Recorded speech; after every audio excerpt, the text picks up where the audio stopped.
Bonjour, je m'appelle Grace, vous écoutez Sortez de Babylone, leçon numéro 11, la foi de Jésus. Et pour commencer, nous allons lire Apocalypse chapitre 14, de 8 jusqu'à 12. Et un second ange suivit en disant, elle est tombée Babylone la grande, qui abreuve toutes les nations du vin de la fureur de son impudicité. Et un troisième ange le suivit en disant d'une voix forte, si quelqu'un adore la bête et son image et reçoit une marque sur son front ou sur sa main, il boira lui aussi du vin de la fureur de Dieu, versé sans mélange dans la coupe de sa colère.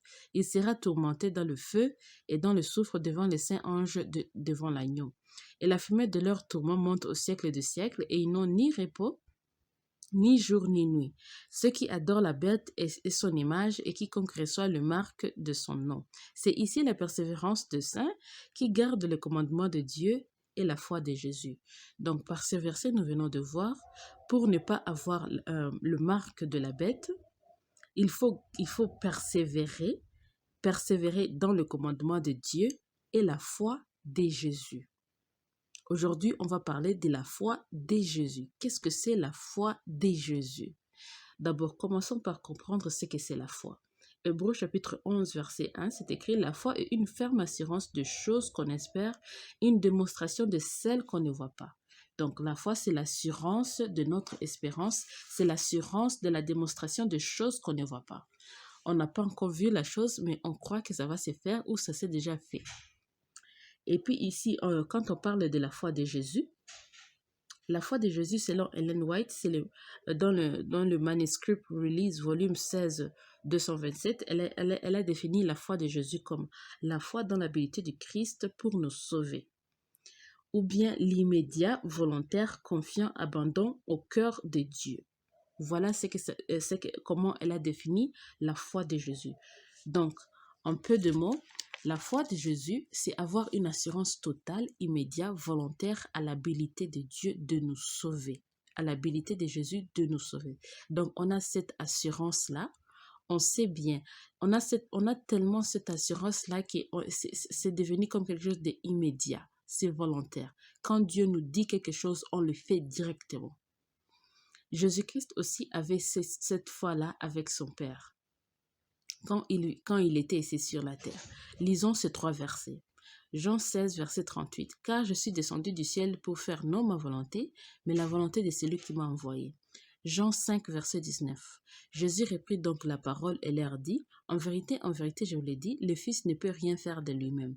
Il ne fait que ce qu'il voit faire au Père. Et tout ce que le Père fait, le Fils aussi le fait pareillement. » Jean 14, verset 31. « Mais afin que le monde sache que j'aime le Père et que j'agis selon l'ordre que le Père m'a donné. » Levez-vous, partons d'ici.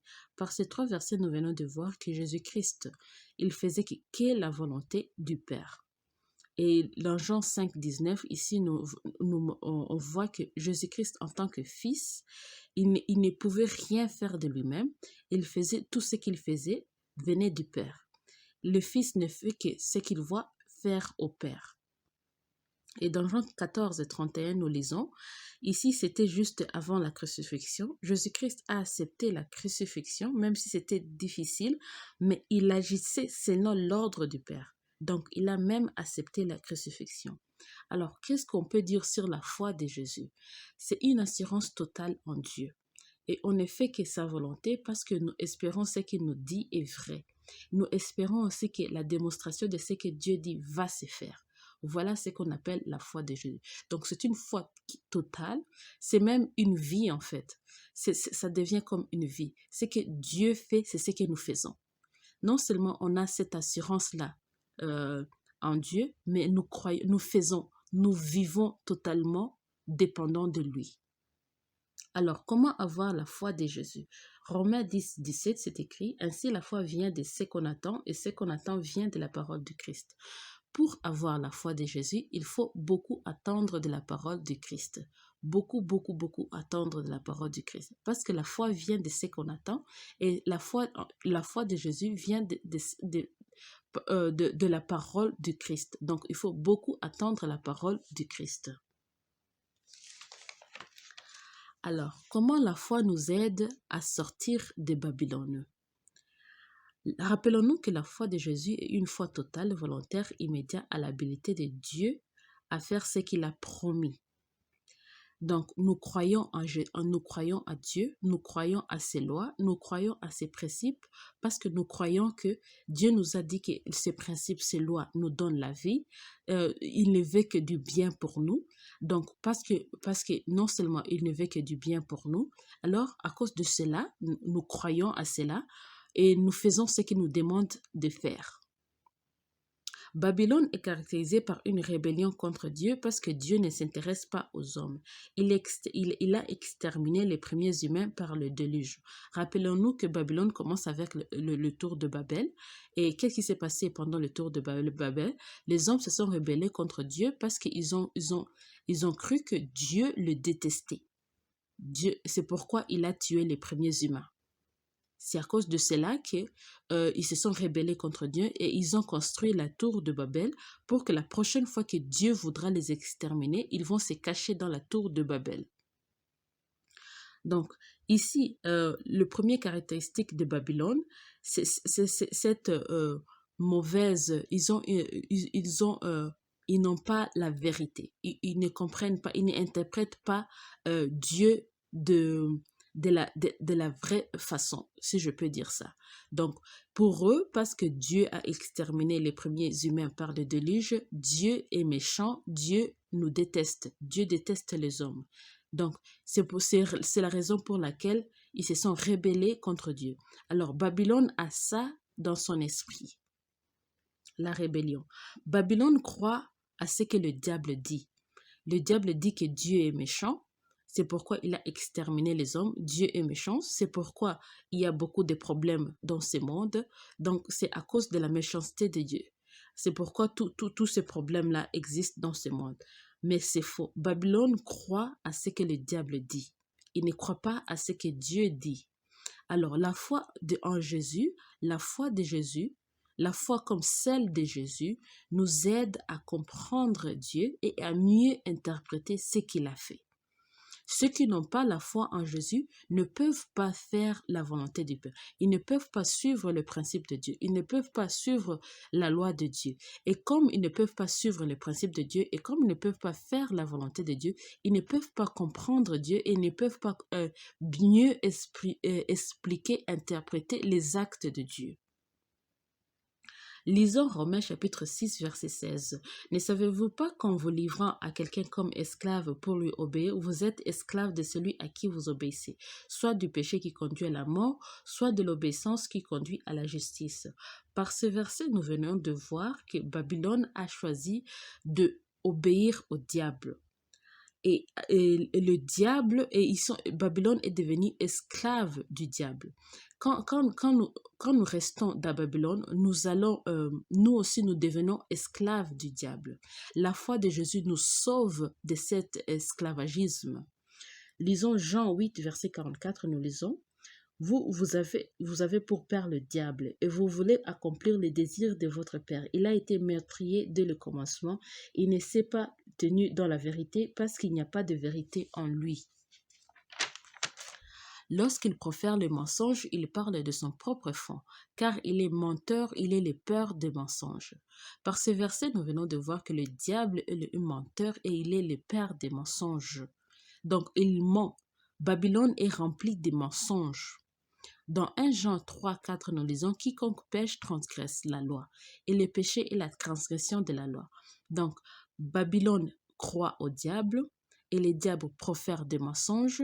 Le diable fait que les gens ne puissent pas suivre le principe de Dieu, la loi de Dieu, et à cause de cela, ils pêchent, ils transgressent. Le péché nous amène à la mort, donc du coup, le diable fait que les hommes vont directement ou indirectement, il les amène à la mort, si vous voulez. Donc, la foi en Dieu nous aide non seulement à ne pas accepter ces mensonges, mais nous aide aussi à vivre. Nous ne péchons pas, nous connaissons, nous comprenons ce que Dieu veut de nous, et à cause de cela, nous ne péchons pas. La foi en Jésus nous permet aussi à ne pas pécher. Et cela, d'une manière indirecte et d'une manière aussi directe, nous procure la vie, si vous voulez. Parce que c'est le péché qui amène la mort. Et d'une manière pratique, comment avoir la foi d'une manière pratique? Comme je viens de le dire, la foi vient de ce qu'on attend. Alors, d'une manière pratique, il faut beaucoup lire la Bible, il faut beaucoup participer dans des écoles bibliques, il faut beaucoup écouter les sermons. Donc, tout ce qui va avec Jésus-Christ, tout ce qui peut te permettre à écouter Jésus-Christ, il faut toujours, continuer d'une manière, pas une seule journée, pas une seule fois, il faut le faire plusieurs fois, si vous voulez. Dans Jacques 1:23, nous lisons, car si quelqu'un écoute la parole et les met en pratique, il est semblable à un homme qui regarde dans un miroir son visage naturel et qui, après s'être regardé, s'en va et oublie aussitôt qui il était.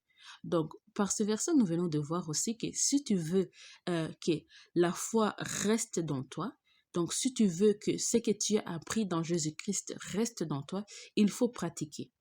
Donc, il y a deux choses. Comment avoir la foi de Jésus? Il faut beaucoup attendre de la foi de Jésus.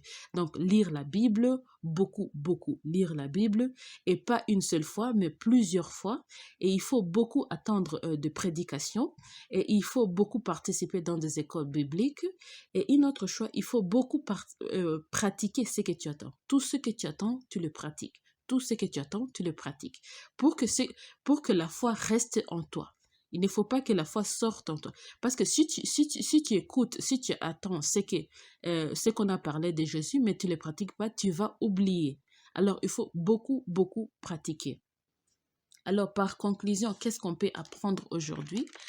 Ce qu'on peut apprendre aujourd'hui, c'est que pour avoir une foi totale, volontaire, immédiate, il faut beaucoup attendre de Dieu, de Jésus, et beaucoup pratiquer ce qu'on a attendu.